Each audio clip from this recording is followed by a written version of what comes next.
नमस्कार सभी साथियों का आपके अपने YouTube चैनल के ऊपर स्वागत करता हूं। और आज अपन बात करने वाले हैं एक नया टॉपिक, उसी सीरीज का जो अपने पहले से स्टार्ट कर रखा था। वह सभी को आपको पता होगा, economic importance animal and plants. ठीक है, इसी चीज़ के अंदर एक पोर्शन दिया गया है आपके immunology, basic concept of immunology. Basic concept of immunology के साथ में दिया था वैक्सीन के साथ में दिया था पैरासाइट के साथ में दिया था आपका पैथोजन के बाद में दिया है आपका कैंसर, और कैंसर के बाद में जो आएगा अगला वो आएगा आपके एड्स या HIV। तो यहाँ पे सेकंड लास्ट जो टॉपिक है जिसे अपन कह सकते हैं कैंसर। तो कैंसर से रिलेटेड जितने भी MCQ बन पाते हैं उन सभी के रिगार्डिंग आज अपन इस वीडियो के अंदर डिस्कस करने वाले हैं।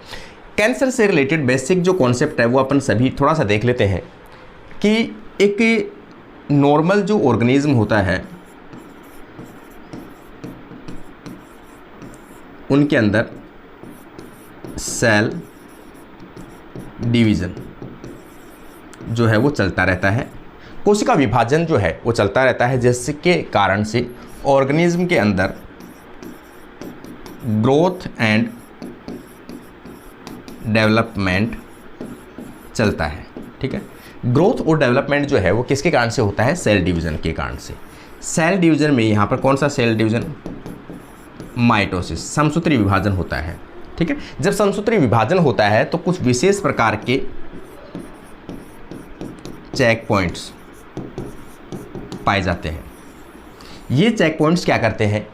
जितनी बार सेल डिवीजन होता है उतनी बार ये चेक पॉइंट चेक करते हैं कि कोशिका की आवश्यक जितने भी कंपोनेंट्स हैं, जितने भी रिक्वायरमेंट, जितने भी एंजाइम है, जितना भी जेनेटिक मटेरियल है वो पूरा हुआ है या नहीं हुआ है। क्या DNA कोई डैमेज तो नहीं है? क्या सभी एंजाइम कंप्लीट बन चुके हैं? ये सभी जो चीज़ें हैं वो चेक कौन करता है? चेक पॉइंट चेक करता है। अगर ये मान लो कि ये DNA डैमेज मिला, एंजाइम की पूर्ति नहीं है, DNA रेप्लिकेशन नहीं हो पाया है, तो ये चेक पॉइंट क्या करता है? सेल डिवीजन को अरेस्ट कर लेता है। सेल डिवीजन को क्या कर देता है? रोक देता है। सेल डिवीजन को रोक देता है। ठीक है, तो सेल डिवीजन नहीं होगी। सेल डिवीजन रोकने के बाद में कुछ टाइम तक इनका वेट किया जाता है कि क्या इनका रिपेयर हो पाएगा, क्या इनमें सुधार किया जा सकता है। सुधार किया जा सकता है, अगर किया जाएगा तो ये वापस सेल डिवीजन हो जाएगी आगे। अगर सेल डिवीजन मतलब इसका सुधार नहीं होता है तो ये जो सेल है वो किस में भेज दी जाएगी? एपोप्टोसिस एक प्रोसेस होती है, उसके अंदर ये सेल भेज दी जाती है। एपोप्टोसिस का मतलब होता है सेल की डेथ करना। सेल की डेथ भी कैसी? Programmed cell death. Programmed cell death, planning करके की गई डेथ क्या कहलाती है? एपोप्टोसिस कहलाती है। प्रोग्राम्ड सेल डेथ मतलब प्लानिंग करके कि ये सेल में कोई सुधार नहीं हो पा रहा है, इस कारण से हमें मजबूरन इस सेल को क्या करना पड़ रहा है? नष्ट करना पड़ रहा है। तो ऐसे प्रोसेस को अपन क्या कहते हैं? एपोप्टोसिस कहते हैं। तो एक साइड में दोनों चीज़ें जो है अपनी बॉडी का जब डेवलपमेंट होता है तो दो चीज़ें साथ चलती है। एक साइड में माइटोसिस जो क्या करती है? आपकी वृद्धि को बढ़ाती है। एक साइड में क्या चलती है? एपोप्टोसिस जो आपकी ग्रोथ को कम करती है। जैसे मान लो मैंने ये कहा कि यहाँ पे ये हाथ है, हाथ की ये जो यहाँ जो सेल थी वो कहाँ गई? ऐसा तो है नहीं कि अलग हो गई। इसका मतलब हुआ क्या कि जब कभी पहले जब लिम्ब का डेवलपमेंट हुआ होगा तो इस प्रकार का हुआ होगा, धीरे धीरे इनके बीच के अंदर इस प्रकार की स्ट्रक्चर बनी होगी। इनमें इधर की जो सेल है वो किस में चली गई? एपोप्टोसिस में चली गई, बीच बीच की जो सेल है वो, और इनके अंदर माइटोसिस होता रहा लगातार, जिसके कारण से इन क्या करती है? वो बढ़ती रही इस प्रकार से। इसका मतलब दोनों चीज़ें साथ चलती है, एपोप्टोसिस और माइटोसिस। अब लगातार यदि सेल है, ये जो कंट्रोल सिस्टम है, कंट्रोल सिस्टम चेक पॉइंट जो कंट्रोल सिस्टम है, अगर ये फेल हो जाए, क्या हो जाए? फेल, ये काम करना बंद हो जाए, तो सीधी सी बात है सेल को कोई चेक करने वाला ही नहीं है। सेल को चेक करने वाला नहीं है तो सेल है वो कैसी होगी? Uncontrolled division. अब कोशिका जो है वो अनियंत्रित रूप से विभाजन करेगी, लगातार विभाजन करती रहेगी, जिसके कारण से कोशिकाओं का क्या बन जाएगा, एक सेल्स ग्रुप बन जाएगा, समूह बन जाएगा, और उसी को अपन क्या कहते हैं, ट्यूमर या कैंसर कहा जाता है। ठीक है ना, कोशिकाओं के समूह को, अनियंत्रित कोशिकाओं के समूह के विभाजन को अपन क्या कहते हैं, कैंसर या ट्यूमर कहा जाता है। ये कब होता है, जब आपका जो चेक पॉइंट वाला सिस्टम है, कोशिका विभाजन का नियंत्रण सिस्टम है, वो खो दे, तो उसके कारण से सेल लगातार विभाजन करती रहती है। ये इस कारण से क्या होती है, कैंसर या ट्यूमर होती है। अब अपन इससे रिलेटेड जो क्वेश्चन है, जैसे जैसे क्वेश्चन आएंगे वैसे वैसे अपन कॉन्सेप्ट है वो समझते जाएंगे। देखो पहला क्वेश्चन जैसे दिया गया है, कैंसर कोशिकाओं की मुख्य विशेषता क्या होती है, यहाँ पर ये नियंत्रित विभाजन, नियंत्रित मृत्यु, अनियंत्रित विभाजन। देखो ये सी ऑप्शन इसका सही है। अनियंत्रित विभाजन होने के कारण से इनमें क्या होती है, कैंसर का निर्माण होता है। तो इसका राइट आंसर आ जाएगा सी ऑप्शन। देखो अगला इसमें इसकी जो थोड़ा सा डेफिनेशन है, सामान्य कोशिकाओं का विभाजन एक सीमा तक होता है। ठीक है, मैंने कहा ना कंट्रोल सिस्टम में ही होता है। फिर ये कोशिका या तो मर जाती है या एपोप्टोसिस में चली जाती है। मैंने कहा ना अभी एपोप्टोसिस, प्री प्लान्ड एपोप्टोसिस में चली जाती है या इनकी संख्या स्थिर रहती है। परंतु कैंसर कोशिकाएं सेल साइकिल नियंत्रित खो देती है, सेल साइकिल का जो नियंत्रण है वो खो देती है और बार बार विभाजन करती रहती है, जिससे ट्यूमर बनते हैं। इस कारण कैंसर एक प्रमुख लक्षण है, वो क्या है, अनियंत्रित कोशिकाओं का विभाजन जो है वो कैंसर का मुख्य लक्षण होता है। यहाँ पे देख लेते हैं, निम्नलिखित में से कौन सी एक ट्यूमर सप्रेसिंग जीन है। देखो ट्यूमर सप्रेसिंग जीन का मतलब क्या है कि भाई कोई भी ऐसी चीज हो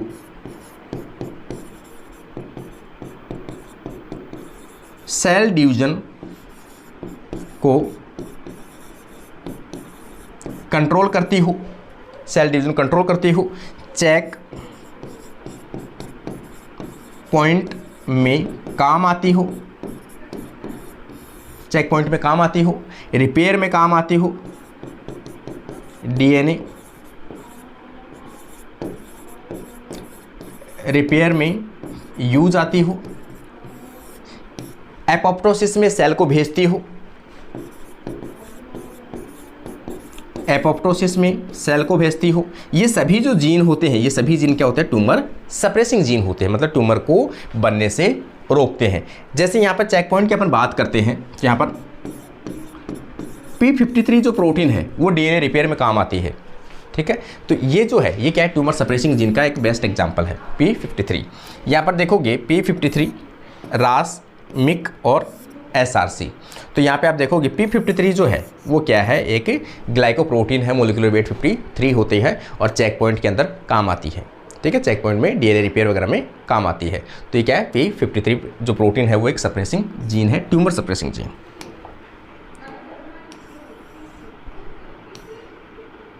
देखो P53 प्रोटीन को जीनोमिक गार्डियन कहा जाता है। यह जीन क्षति होने पर यदि डीएनए डैमेज हो तब क्या क्या कर सकती है, कोशिका चक्र को रोक देता है, ये ठीक है।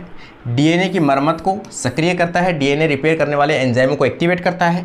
अगर मरम्मत न हो सके तो मैंने कहा एपोप्टोसिस में भेज देगी ये, तो कोशिकाओं को एपोप्टोसिस में भेज देगी। एपोप्टोसिस किसे कहते हैं, प्रोग्राम्ड सेल डेथ को क्या कहते हैं, एपोप्टोसिस कहा जाता है। एपोप्टोसिस के अंदर कौन सा कोशिकांग काम आता है, कई बार पूछा जाता है, तो माइटोकॉन्ड्रिया। माइटोकॉन्ड्रिया है वो एपोप्टोसिस में हेल्पफुल होता है। यदि P53 जीन में म्यूटेशन हो जाए, देखो P53 जीन के अंदर क्या हो जाए, म्यूटेशन, तो ये अपना पूरा कार्य करेगा नहीं, कार्य करेगा नहीं तो चेक पॉइंट में काम नहीं करेगा, तो सेल क्या हो जाएगी, लगातार डिवाइड होती रहेगी, सीधी सी बात है। तो यह सुरक्षा प्रक्रिया जो है वो विफल हो जाएगी, फेल हो जाएगी और कैंसर की संभावनाएं बढ़ जाएगी। तो P53 प्रोटीन जब तक काम कर रहा है कैंसर की संभावना नहीं होती है।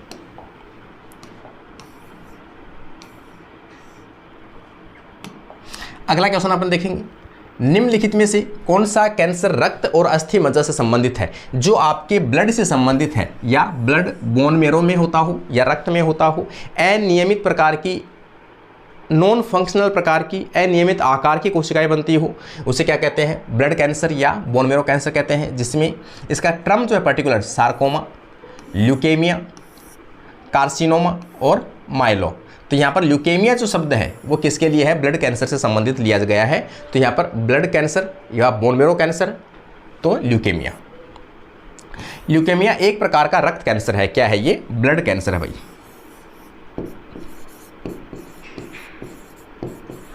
ब्लड कैंसर है जिसमें अस्थि मज्जा अत्यधिक मात्रा में असामान्य WBC कोशिकाएं बनाने लगती है।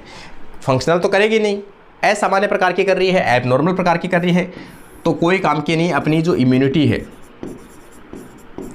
इम्यूनिटी जो है वो क्या हो जाएगी, आपकी कमज़ोर होती जाएगी। ठीक है ना। इसके अंदर आगे ये कोशिकाएं जो अनियमित कोशिकाएं बनी है, ये कोशिकाएं सामान्य कोशिकाओं को विस्थापित कर देती है। सामान्य कोशिकाएं जो है उनकी संख्या धीरे धीरे कम होती जाती है और एबनॉर्मल जो कोशिकाएं हैं इनकी संख्या बढ़ती जाती है, तो ये उनको रिप्लेस कर देती है। आपके शरीर की प्रतिरक्षा प्रणाली को कमज़ोर कर देती है। WBC अगर एबनॉर्मल बनेगी तो सीधी सी बात है आपकी इम्यूनिटी है वो कमज़ोर होती जाएगी, जिसके कारण से थकावट है, बुखार है, खून बहने जैसी लक्षण जो है वो पैदा करते हैं। अगला क्वेश्चन, कैंसर कोशिकाएं शरीर में कैसे फैलती है। ठीक है, एक प्रोसेस होती है। यहां पर कोशिकाओं का एक समूह है और यहां से एक कोशिका जो है वो निकलकर ब्लड की सहायता से और किसी ऐसे स्थान पे जाके टकरा गई। यहाँ पर आगे जा रही है, ये यहाँ पे टकरा गई तो यहाँ पर क्या बन जाएगा, कोशिकाओं का एक समूह बन जाएगा। यहाँ पर कैंसर होगी, फिर यहाँ से एक कोशिका का एक समूह टूट गया और ये जहाँ टकरा गया वहीं पर कोशिकाओं का समूह बना लिया। ये जो प्रोसेस होती है उसे क्या कहते हैं, मेटास्टेसिस कहते हैं। मेटास्टेसिस कहा जाता है।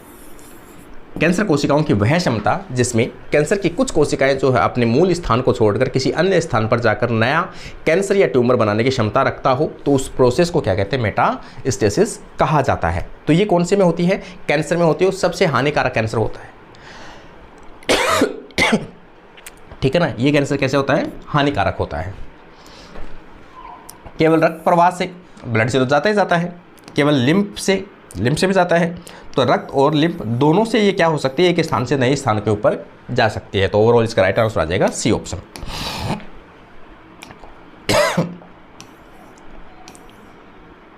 देखो प्रोसेस मैंने आपको बता दी है, मेटास्टेसिस ही कहा जाता है। कैंसर के फैलने की प्रक्रिया को मेटास्टेसिस कहा जाता है। ठीक है ना, एनसीईआरटी में साफ लाइन दी गई है। इसमें कैंसर कोशिकाएं ट्यूमर से अलग होकर रक्त या लिम्फ प्रणाली में प्रवेश कर जाते हैं और शरीर के अन्य भागों में पहुंचकर नया ट्यूमर या कैंसर बनाने का मतलब रख सकते हैं। इस कारण कैंसर का इलाज प्रारंभिक अवस्था में करना प्रभावी है, लेकिन लेट अवस्था में पॉसिबल नहीं है, क्योंकि तब तक कैंसर की कोशिकाएं हैं पूरे शरीर के अंदर आपके पहुंच चुकी होगी।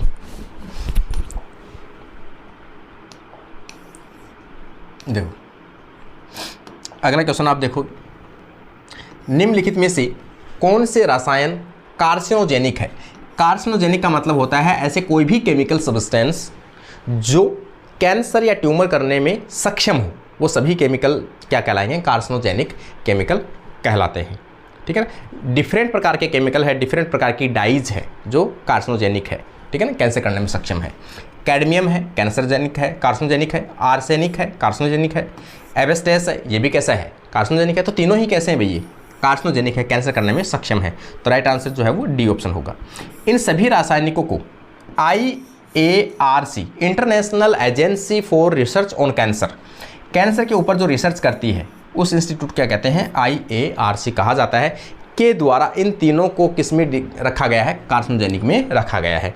तो कुछ विशेष केमिकल जो इनके द्वारा एक लिस्ट बनाई गई है, IARC के द्वारा एक केमिकल की लिस्ट बनाई गई है कि ये जितने भी केमिकल है वो आपकी बॉडी के अंदर कैंसर करने में सक्षम है। तो उनको नाम किस में रख दिया गया, कार्सिनोजेनिक रखा गया है। इसमें ये एक इम्पोर्टेंट क्वेश्चन है, ये हमेशा एग्जाम के अंदर पूछा जाता है। जैसे कैडमियम है, कहाँ पे कैंसर कोज करने में सक्षम है, तो आप कहोगे लंग्स का कैंसर जो है वो कैडमियम के द्वारा किया जा सकता है। आर्सेनिक जो है वो कहाँ का लंग कैंसर जो है वो कर सकता है, तो स्किन कैंसर कर सकता है, लंग्स कैंसर कर सकता है, लीवर का कैंसर कर सकता है। एबेस्टेस कहाँ का कर सकता है, तो आप कहोगे मेसोथेलियोमा, फेफड़ों की जो परत होती है, लेयर होती है, वहाँ पर कैंसर करने में सक्षम है। यह रसायन डीएनए को नुकसान पहुंचाते हैं और म्यूटेशन उत्पन्न करते हैं, जिसके कारण से आपके क्या होते हैं, नॉर्मल जो कोशिकाएं हैं वो कैंसर में कन्वर्ट हो जाती है या ट्यूमर कोशिकाओं में कन्वर्ट हो जाती है। TNM प्रणाली में N का क्या अर्थ होता है? ठीक है, यहां पर देखो, ट्यूमर नोड, यहां पे देखो TNM प्रणाली में N का अर्थ क्या है, नोड है वैसे तो। ट्यूमर का आकार, लिम्फ नोड में कैंसर का प्रसार, कोशिकाओं का प्रकार और मेटास्टेसिस का प्रकार। तो यहाँ लिम्फ नोड में कैंसर का प्रसार, लिम्फ नोड, ठीक है ना। यहाँ पर लिम्फ नोड के अंदर इसका अर्थ क्या है, एन का, ये वाला जो लिम्फ है एन का नोड, लिम्फ नोड के अंदर कैंसर का मेटास्टेसिस के द्वारा कैंसर का प्रसार होना, लिम्फ नोड में कैंसर का प्रसार होना, एक कोशिकाएं जो है लिम्फ नोड के द्वारा एक स्थान से दूसरे स्थान पर जाना, ठीक है ना। ट्यूमर सेल्स का लिम्फ नोड के द्वारा मेटास्टेसिस करना। तो 3 शब्द हैं, ट्यूमर, एन का क्या कहोगे आप, नोड, और एम का क्या कहोगे, मेटास्टेसिस। तो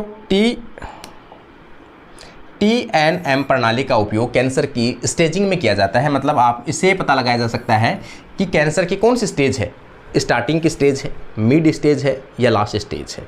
तो इसकी स्टेज को चेक करने के लिए काम किया जाता है। T का ट्यूमर है, N का नोड्स है और M का है मेटास्टेसिस, ठीक है। ट्यूमर का आकार और स्थान पता लगाया जाता है। नोड, लिम्फ नोड में प्रसार कितना हो चुका है, इसका कहाँ तक फैल चुकी है, और मेटास्टेसिस शरीर में अन्य भागों में कितना इसका फैलाव हो चुका है।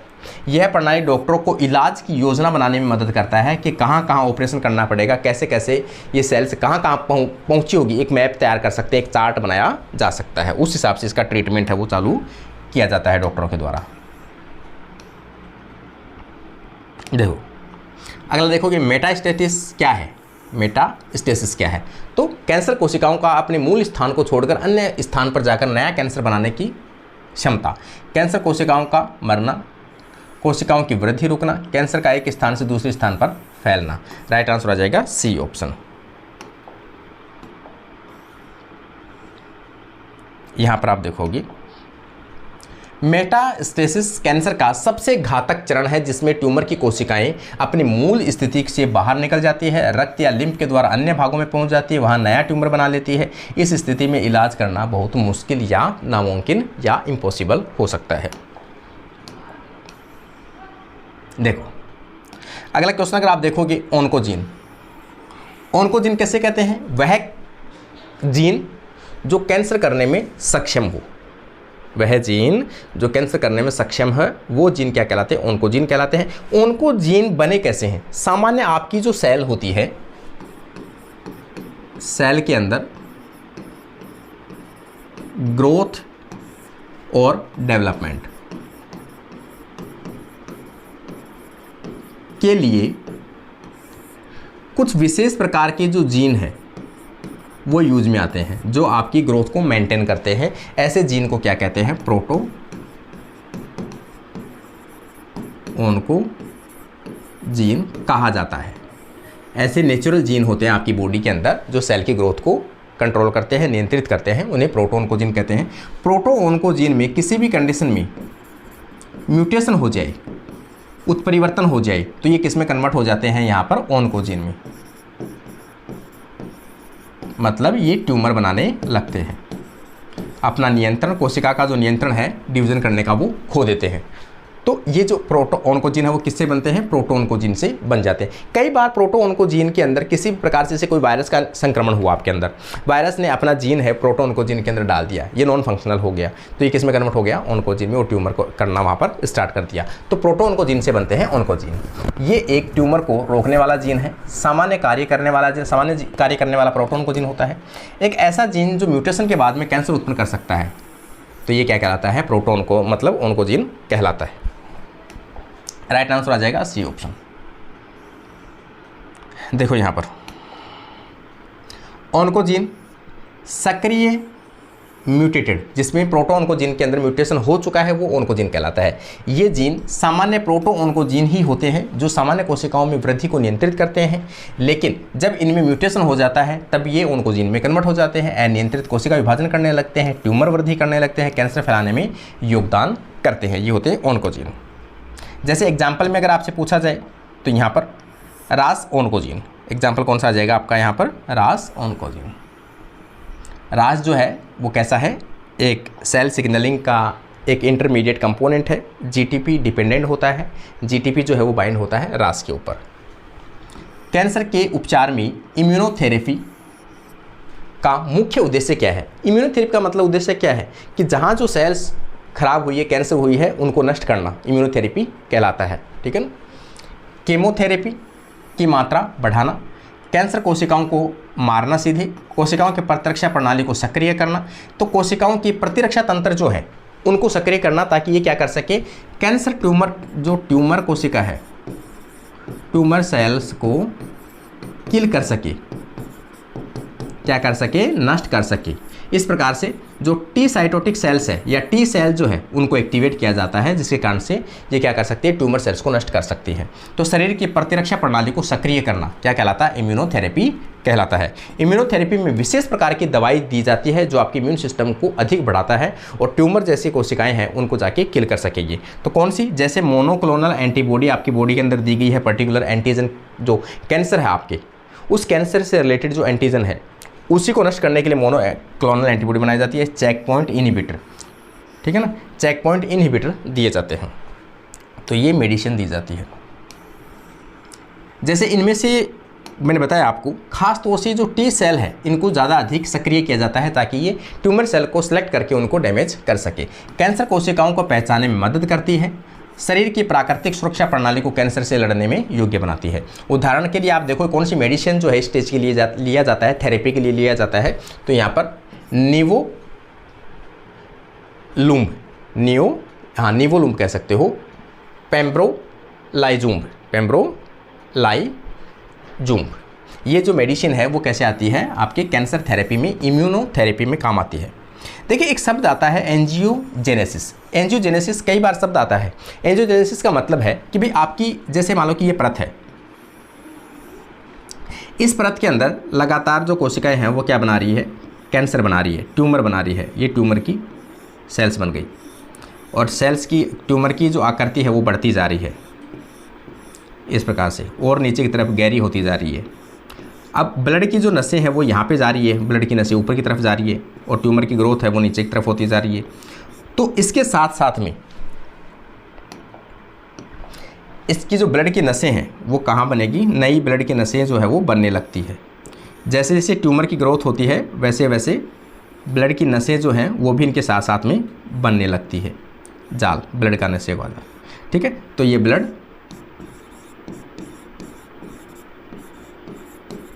वेसल्स जो है वो आपकी बनती जाती है।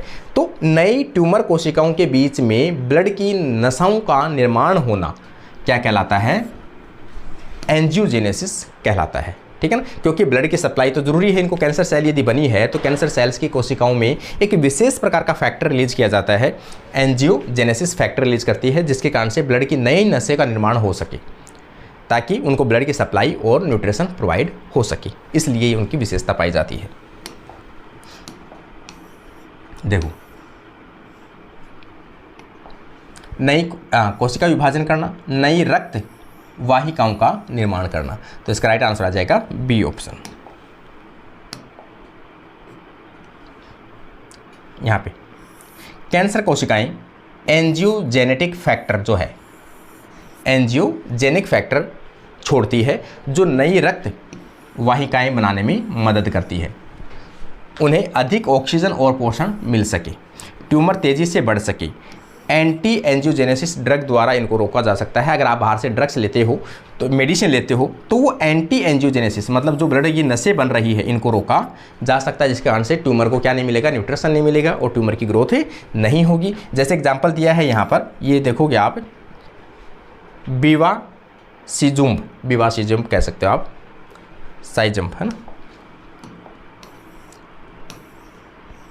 देखो अगला, अगर आप देखोगे यहाँ पर कार्सिनोमा किस प्रकार के कैंसर को कहा जाता है? कार्सिनोमा किस प्रकार से कैंसर को कहा जाता है? तो आपकी जो भी एपिथेलियल सेल्स जो होती है उनके अंदर किसी प्रकार का कैंसर होता है वो कार्सिनोमा कैंसर कहलाता है।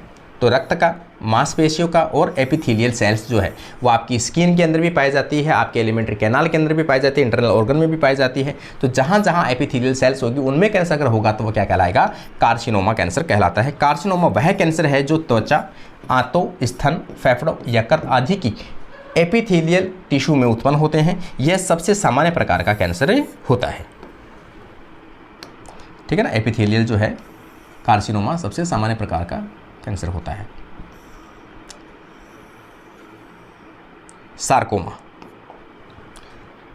सार्कोमा किसे कहा जाता है? सार्कोमा तो यहाँ पर देखेंगे अस्थि और संयोजी ऊतक से उत्पन्न कैंसर, त्वचा का कैंसर, रक्त का कैंसर और तंत्रिका तंत्र का कैंसर।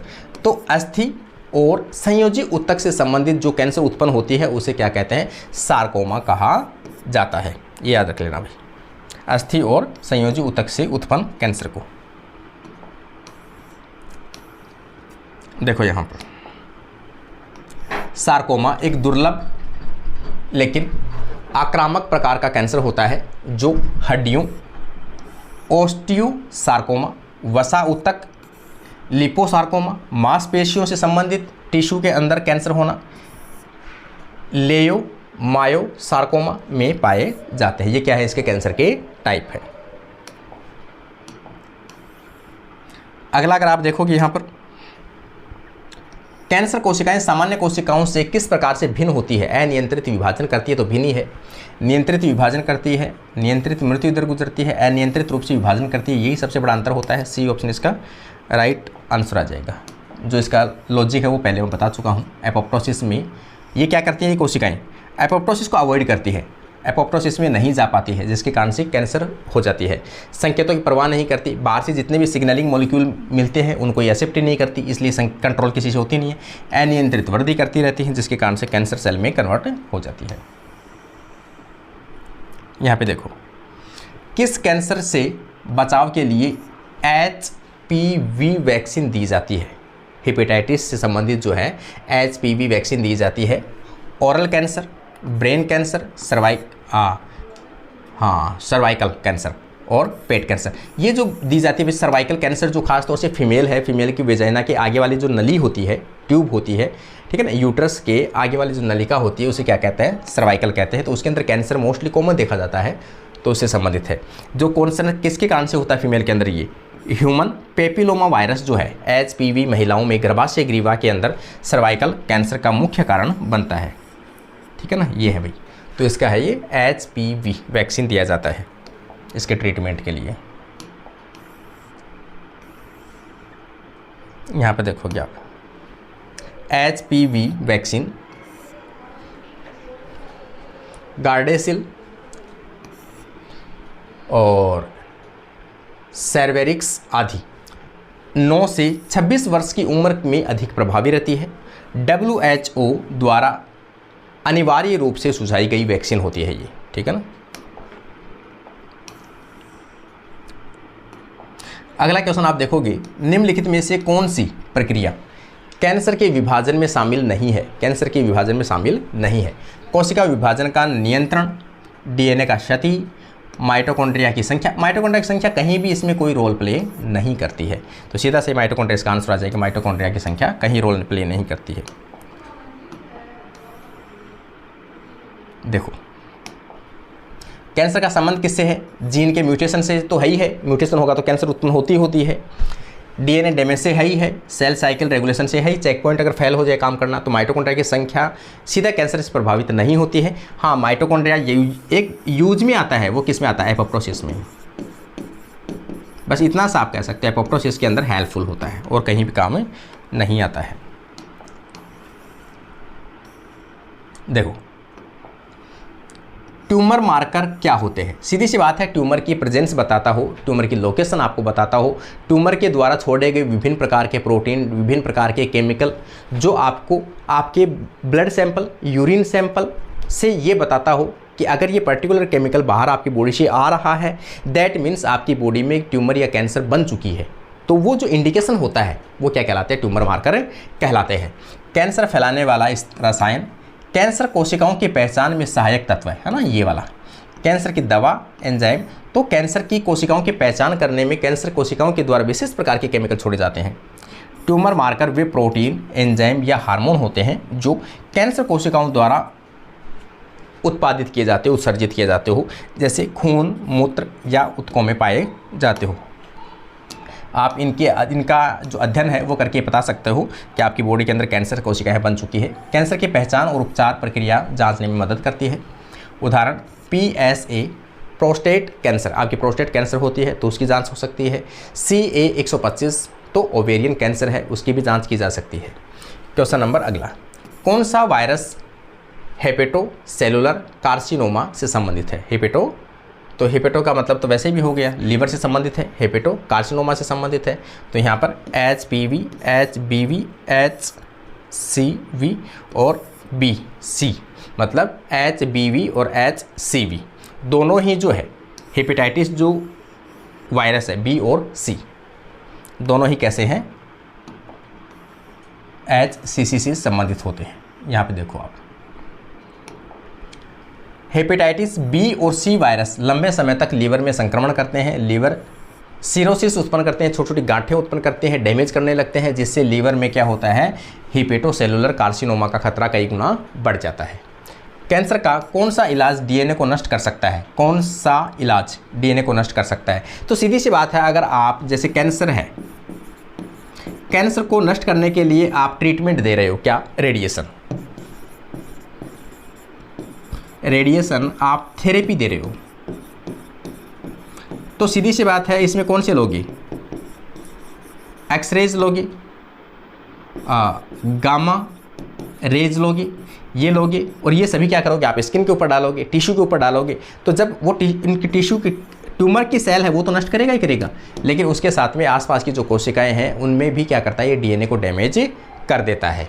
ठीक है, तो कैंसर का कौन सा इलाज डीएनए को नष्ट करता है? तो ये जो इलाज है ये क्या करता है, डीएनए को डैमेज कर देते हैं। रेडिएशन थेरेपी, यहाँ पे देखोगे कीमोथेरेपी, रेडिएशन थेरेपी, इम्यूनोथेरेपी और सर्जन थेरेपी। तो यहाँ पर राइट आंसर आ जाएगा रेडिएशन थेरेपी। रेडिएशन थेरेपी में उच्च ऊर्जा, हाई ऊर्जा वाले जो रेज है वो डाली जाती है, एक्सरेज डाली जाती है, गामा रेज का उपयोग किया जाता है कैंसर कोशिकाओं को नष्ट करने के लिए। कैंसर कोशिकाओं को नष्ट करने के लिए ये रेज जब डालते हैं तो सामान्य कोशिकाओं का जो डीएनए है वो भी नष्ट हो सकता है, जैसे विभाजन नहीं हो पाता है या सेल्स मर जाते हैं, तो ट्यूमर सेल्स तो मरती ही मरती है। ठीक है ना, तो इसके द्वारा ट्यूमर सेल्स का जेनेटिक मटेरियल है वो नष्ट कर दिया जाता है। देखो, कौन सा जीन सामान्यतः प्रोटो ऑन्कोजीन के रूप में कार्य करता है? ठीक है, प्रोटो ऑन्कोजीन मतलब सामान्य कोशिका में कार्य कर सकता है, लेकिन इसमें म्यूटेशन होगा तो ऑन्कोजीन में कन्वर्ट हो सकता है। जैसे रास सेल सिग्नलिंग के अंदर काम करता है, रास जो है वो जीटीपी डिपेंडेंट एक फैक्टर होता है। रास एक प्रोटो ऑन्कोजीन है जो सामान्य सेल डिवीजन को नियंत्रित करता है, लेकिन म्यूटेशन के बाद में यह ऑन्कोजीन में कन्वर्ट हो जाता है और एक अनियंत्रित कोशिकाओं का विभाजन प्रारंभ कर देता है, जिसके कारण से ट्यूमर का निर्माण या कैंसर का निर्माण हो जाता है। देखो, निम्नलिखित में से कौन सी तकनीक कैंसर की प्रारंभिक पहचान करने में सबसे उपयुक्त होती है? कैंसर की पहचान करने के लिए एमआरआई है, पैट स्कैन है, बायोप्सी है और मेमोग्राफी है। मेमोग्राफी सबसे बेस्ट है। कोई भी एनिमल जो टिश्यू है वो ले लीजिए आपका, और मेमोग्राफी के द्वारा आप चेक कर सकते हो। जैसे यहाँ पर देखो, मेमोग्राफी स्तन कैंसर की प्रारंभिक पहचान के लिए प्रयोग की जाती है। बिना लक्षण वाले कैंसर को भी पता लगाया जा सकता है। 40 साल के बाद में कोई भी महिला इस टेस्ट को करा सकती है। 40+ महिलाओं को वार्षिक जांच की सिफारिश की जाती है कि महिलाओं को चेक कराते रहना चाहिए कि कहीं उनके अंदर कोई ऐसी कैंसर जैसी सिस्टम तो उत्पन्न नहीं हो गई है। इस प्रकार से कैंसर से संबंधित आपके जो 20 क्वेश्चन है यहाँ पर अपने समाप्त होते हैं। अगले क्वेश्चन अगले पार्ट के अंदर अपन डिस्कस करेंगे। कैसा लगा आप लोगों को कैंसर से संबंधित, तो अपना रिप्लाई जरूर दर्ज करके जाइए। आज के लिए अपनी क्लास यहीं पर समाप्त होती है। Thank you.